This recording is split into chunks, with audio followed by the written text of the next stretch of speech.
आज का टॉपिक मतलब अब जो टॉपिक है वो है law of conservation of charge. Law of conservation of charge. सबसे पहले इस वर्ड का मतलब बता। कंजर्वेशन मतलब संरक्षित या सुरक्षा रखना। मतलब समझता संरक्षण यस सर क्या? अब हमको बोले बचाव करने का मतलब हो गया जो पहले से मौजूद है उसी को बचा कर रखना, यही कंजर्वेशन है छोटे। वही कंजर्वेशन मतलब क्या हुआ छोटे कि मेरे पास अभी चार्ज के बारे में बोल रहे हैं। लॉ ऑफ कंजर्वेशन वर्ड हम लोग नॉर्मल क्लास से पढ़ते हैं, याद है? Law of conservation of charge, law of conservation of mass पढ़े थे, law of conservation of energy पढ़े थे फर्स्ट ईयर में, law of conservation of momentum, law of conservation of angular momentum, बहुत सारा लॉ देखे थे छोटे, याद है? Yes sir. और सब का सब लॉ ऑफ कंजर्वेशन में एक ही डेफिनेशन, ये तो एकदम रट्टा होगा।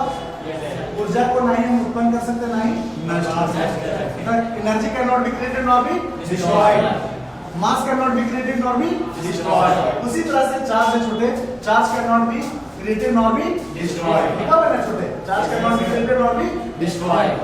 जिस तरह से ऊर्जा का संरक्षण नियम पढ़े थे उसी तरह चार्ज का भी संरक्षण नियम है छोटे।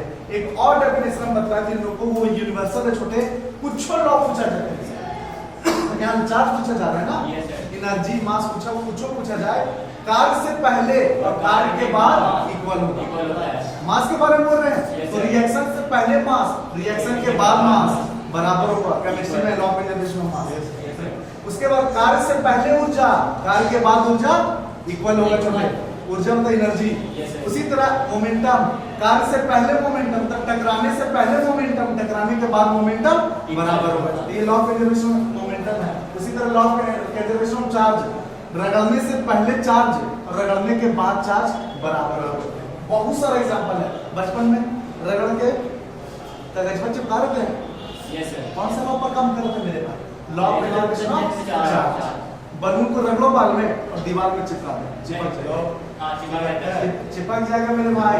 बलून को रगड़ो बाल में और दीवार में रखो मेरे भाई, दीवार में चिपक जाएगा। बलून को फुला के फेंकिए ऐसी। मैं फुला के हर को का यार बहुत ज्यादा बोलते हैं। बलून को फुलाएंगे तो रगड़े कैसे? ऐसे भी कर सकते हैं। ऐसे भी कर सकते हैं। सही बोल रहा मेरे भाई। उसके अंदर में हम लोग कार्बन डाइऑक्साइड फूंक मारेंगे। Yes sir. फूंक मारने के बाद बलून फूल जाएगा और बलून के पास प्रॉपर्टी होता है पॉजिटिव चार्ज होगा। Positive charge. बलवा में रगड़ेंगे ना तो बलून हो जाएगा पॉजिटिव चार्ज और बलवा हमारा हो जाएगा नेगेटिव चार्ज। कंघी नहीं छूटे, कंघी कंघी से बात जानते हैं ना, उसको रगड़े और छोटे छोटे कागज के टुकड़ा में चिपकने लगेगा। तो रगड़ने से पहले जो चार्ज था बॉडी में, रगड़ने के बाद कुछ देर के बाद ओपनिंग होगा। एक और एग्जांपल, हाथ हमारा भी कैसा नॉर्मल रगड़ो गर्म हुआ छोटे। गर्म होने का क्या मतलब है छोटे? कि हमारा बॉडी का जो चार्ज हो सरफेस पर आ गया, गर्म हो गया मेरा हाथ, उसका कुछ देर के बाद देखो नॉर्मल। इसका क्या मतलब है? रगड़ने से पहले जितना चार्ज था बॉडी में, रगड़ने के बाद दोनों यही छोटे law of conservation of charge. समझ पा रहा? एग्जाम में पूछा हुआ बीबीआई लिख मेरे भाई, तुमको लिखना बस इतना, यहाँ से लेकर यहाँ तक। ये एग्जांपल एगो दे दिए छोटे कि वो ग्लास रॉड को रगड़ेंगे, ग्लास रॉड समझता छोटे?